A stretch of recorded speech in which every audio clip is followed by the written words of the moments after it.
What's up guys, the Snowman here, back with an instructional football video. Today it's my NFL Penalties Explained.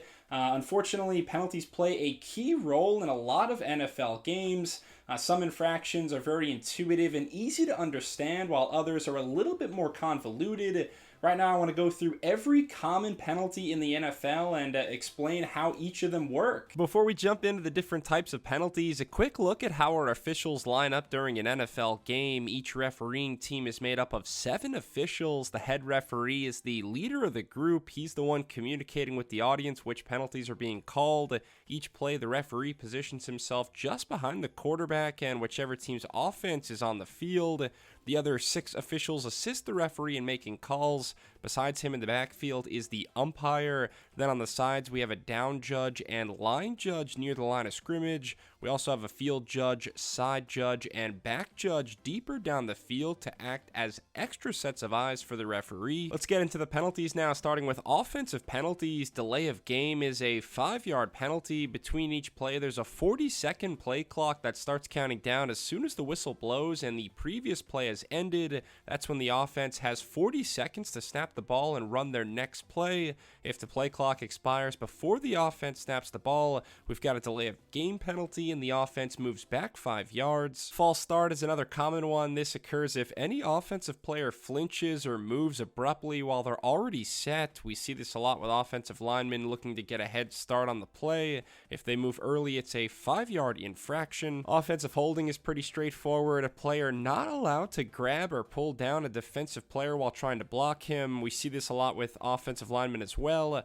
If they hold a defender, it's a 10-yard penalty, and then we replay the down. Similar to holding is illegal block in the back. This one, self-explanatory. Offensive players may not block defensive players from behind. Illegal block in the back, most often seen during punt or kickoff returns. It's a 10-yard penalty on the offense. Our next few penalties are all pre-snap penalties. Illegal formation. This is when the offense fails to line up with 7 players on the line of scrimmage. If they fail to do that, it's an illegal formation and the offense has to move back 5 yards. In that same vein, illegal shift or illegal motion deals with the improper movement of offensive players before the snap. Offensive players can only motion or move around pre-snap by a specific set of rules.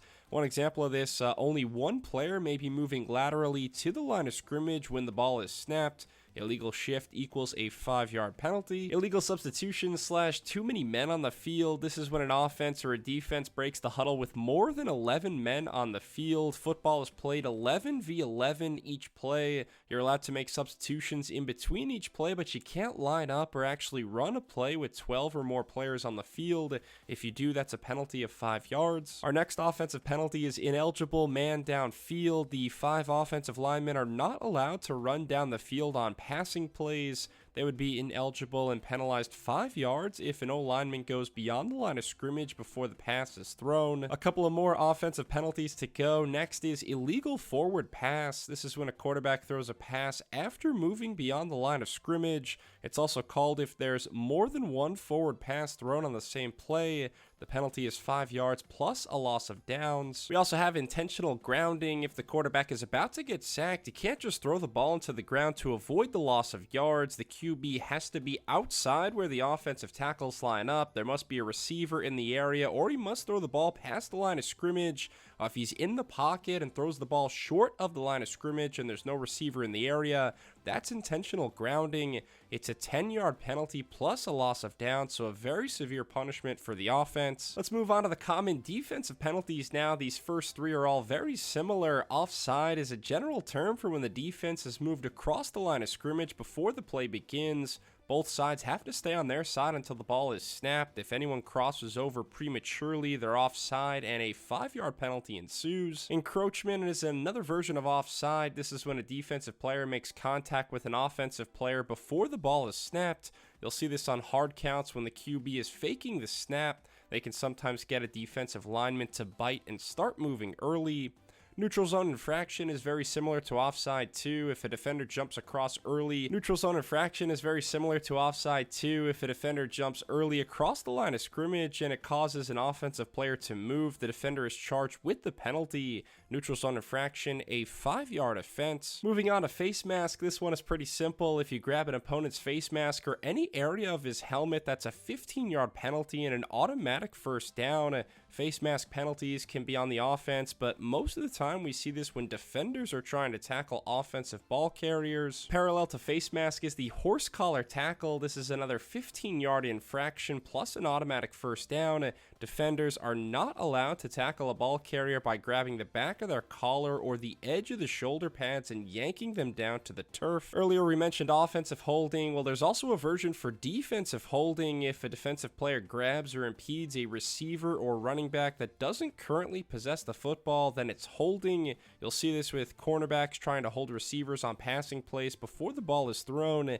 Defensive holding is 5 yards plus an automatic first down. Along those same lines, we also have pass interference. This can be offensive or defensive. Once the quarterback throws the ball in the air, both the offensive and defensive players have the right to catch the football. As the ball is airborne, a player can't intentionally interfere with another player or impede him from getting to the football. This is one of the hardest rules to officiate in the game because there's natural contact between receivers and defensive backs. If pass interference is called on the defense, then the offense would get to advance to the spot where the foul was committed. Spot foul plus an automatic first down. If it's on the offense, then it's 10 yards. Roughing the passer is a foul you'll see called on pass rushers pretty frequently. The NFL has put a lot of rules in place to where defenders can't really tackle the quarterback or make contact above the neck or below the knees. You also can't contact the QB once they've already released the football, except for a very short time afterward. Roughing the passer, notoriously difficult to officiate too.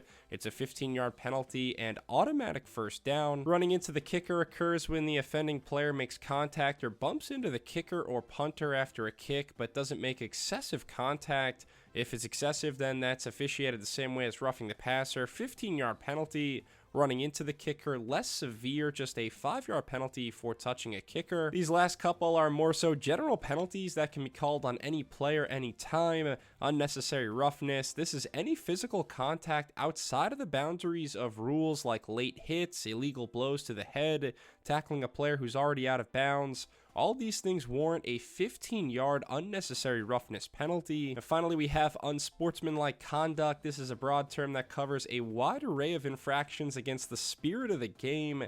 Things like taunting an opponent, excessive celebration, abusive language to an official or opponent. Anything here is a blanket 15-yard penalty. Thanks a lot for watching my NFL Penalties Explained video. If you have any questions, please leave a comment. Let me know what you got, and give me a thumbs up. Subscribe to the Snowman Sports Media for more sports content if you enjoyed it. Thanks a lot. Cheers.